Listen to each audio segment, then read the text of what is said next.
So what happened to the lady when she didn't pay her exorcist on Halloween? Her house got repossessed. No? Okay. All right, well, you know what is funny is Bubba Ho-Tep. That's our comedy horror this year.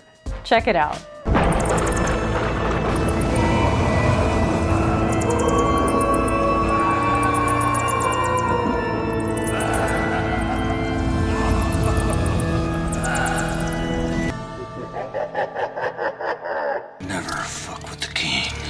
Cheers, monkey. Cheers. Hell yeah. You can do anything that you want to do, but bitch, lay off of my shoes.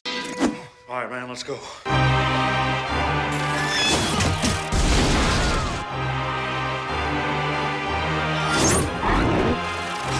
We're going to talk about Bubba Ho-Tep from 2002.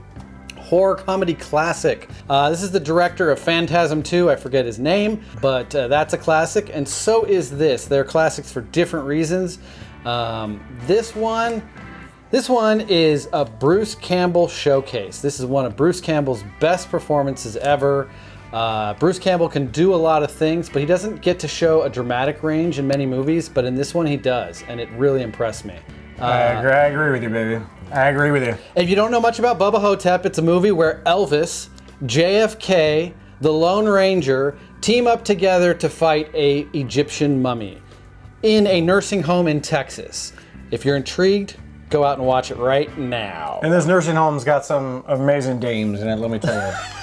There's a woman, a nurse woman in this movie who's so attractive and so interesting, I'd let her give me a on the second date. You were an Elvis impersonator. You fell off a stage and broke your hip? What does she do to your pecker? Please tell us. She gets rid of the growth on my pecker. The second time she laid antibacterial cream on it. It worked out just great. Just saying. This takes place in a nursing home in Texas. Bruce Campbell, the star of the show here, he's just so awesome playing Elvis. I could watch this guy play Elvis for all eternity. He's just everything he does, the way he gyrates, does his taking care of business karate with when he's fending off the bad guys. Even with a bad back and a bad hip. Yeah, bad hip. I'll be damned if I let some foreign graffiti-writing, soul-sucking son of a bitch in an oversized cowboy hat and boots take my friends' souls and shit them down the visitor's toilet. Comedy gold. This movie, it's not strong on the horror element, but it is certainly a horror. There's some deaths, some kills. There's a mummy in it, so you definitely have your classic horror monster element. Well, what does Bruce Campbell do better than fought the undead? You bastards! Why are you torturing me like this? Why? There's some big bugs in here, goddammit. It said, how big is it? Big fuckers, like it's Big damn bugs, right? The size of my fist, size of a peanut butter banana sandwich, man. What do I care? I got a growth on my pecker. Attention to detail and spectacle of him getting a boner for the first time in 10 years. And he just looks at her like, fuck yeah, baby. Hello, my baby. Hello, my... This beautiful hillbilly woman, my favorite kind, comes down in and he's like, hey, she ain't no Priscilla. And she's like, I'm just here for my father's shit. Bubble pop. And then she bends over and you get to see what is on next to every picture on my Instagram feed. The strong points of the movie are so much more about the themes and the message and the meaning of like getting old and being obsolete and becoming invisible as a person. Yes. And who better to showcase that than the king, who loses his identity but still now is back in a position to tell people who he is and no one even knows who that is or cares. The way that this girl that he knows, I think he even makes him, I could have banged her in my day or whatever. Like, she just sees him as just like this miserable old fucking senile piece of shit. Yeah, he's looking at her bending over and he's like, my pecker fluttered once. It's like a pigeon having a heart attack. Almost as like Charles Bukowski wrote the screenplay to this movie. But yeah, I agree with you, like the themes of getting older and, you know, basically dying alone in this very lonely place. You're forgotten by your family in the situation with Elvis. I don't know if we made it clear, Elvis did give up his identity. He was tired of the fame. And so instead of Elvis dying like we all think happened, because everyone seems to think Elvis might still be alive, well, this is the movie that tells where Elvis really is, that he didn't die, that he switched places with an Elvis impersonator, an Elvis impersonator who a couple years later did die of an overdose. So that guy's dead. The real Elvis is living in a nursing home. His contract where he could switch back if he wanted, proof. or keep track of still having some fortune, blew up in a barbecue accident at a trailer home. So he lost his opportunity to switch back if he ever wanted to. He just had to go on living as this Sebastian Haff, a Elvis impersonator. And he was having fun doing that, but then he broke his hip. And he ended up in a nursing home, and he's been there for 20 years. He was basically getting the same amount of poontang just being an impersonator. Yeah, exactly. Yeah. The one other friend he seems to have Ozzie Davis in this nursing home is JFK, the president, JFK.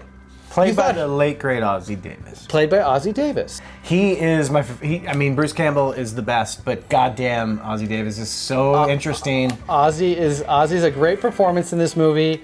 He believes he is JFK, and that after being shot in Dallas, they replaced his brain with a bag of sand. But he's the one that has all the theories about what's going on with this Ho-Tep and this zombie in this mental hospital.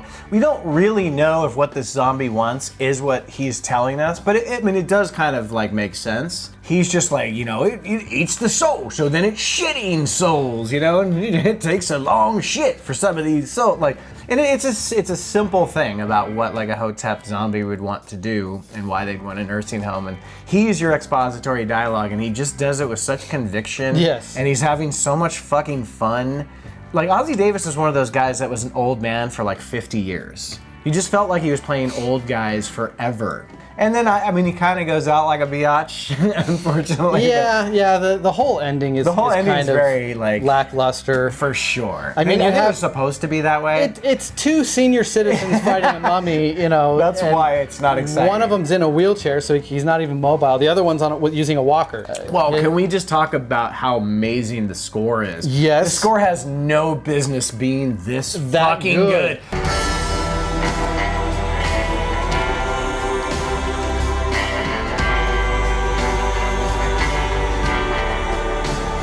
You could argue it takes itself so seriously, at the same time it's aware it's taking itself seriously. Yes.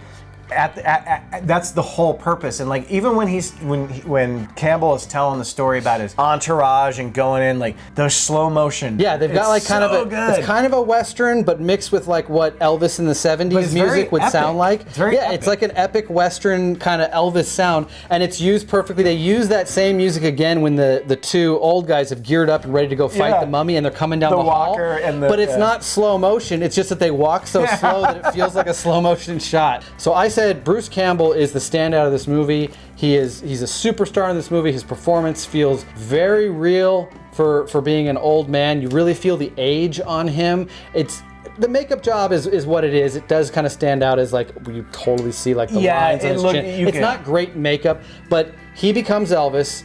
He becomes Elvis at that age that you could picture. This is what Elvis would be like at that age. And he does such a good job of just playing the old elements that because Ozzie Davis is really kind of that old. Bruce Campbell is not, but they're like a perfect match for being two old men in the film. But my God, the score is like right there next to Bruce Campbell as a major reason to see this movie, a reason why this movie is awesome. It's got, as you said, like that cool Western kind of Elvis-y music they use in certain scenes. But then it also has, like, in the action scenes, it has, like, heavy metal music. Like, it's awesome. Yeah. But the sentimental side of the score, that's the part that gets me every time. We were talking about, like, when Ozzie Davis's character has his last few words and lets Elvis know he's got to be the one to save the day, it is really touching, and really the sentimental side of this score finds a way to make so many moments in this movie touching, even though it is a very silly and goofy movie on its whole. Absolutely. And in its premise. Moments that, like you said, Bruce Campbell's performance, the tenderness of the two actors, and the energy they have, and then just, God, when that music kicks in, just in these odd, slow moments. Moments when Elvis is thinking about his past with his daughter or Priscilla, how he's kind of lost touch with his family, how they think he's dead and he has no way to really let them know he's alive. Those are all, you don't expect those moments to hit the way they do, but I think the score, I think Bruce's performance and the score, hand in hand, make those moments work so well. Ozzie Davis' JFK dies, and Bruce Campbell does his little salute thing to him. It brings in an orchestral, what do you call it? It brings in the choir. Yeah. The choir thing makes it even sadder and more epic. Like, now I have to go do this myself, Well, and then you get to the final frames of the movie. Hopefully we're not spoiling too much for you, but Elvis, who's defeated the mummy, has been mortally injured. He's laying on the side of a riverbank. The folks up there, Shady Rest. They have theirs too. And they're gonna keep him. To be honest, it brought a tear to my eye while watching it this past week. I seriously was saddened by watching Bruce Campbell, whether he's Sebastian Haff or Elvis, his life slip away from him, knowing all the regrets he had and the things that he couldn't change in his life, and where, how sad the ending of his life was, just wasting away in this old folks home. But he knows that he saved everyone else at the old folks home, and he sees this message in the stars that says all is well. And I'm seriously about to cry right now. But he does end it with, thank you.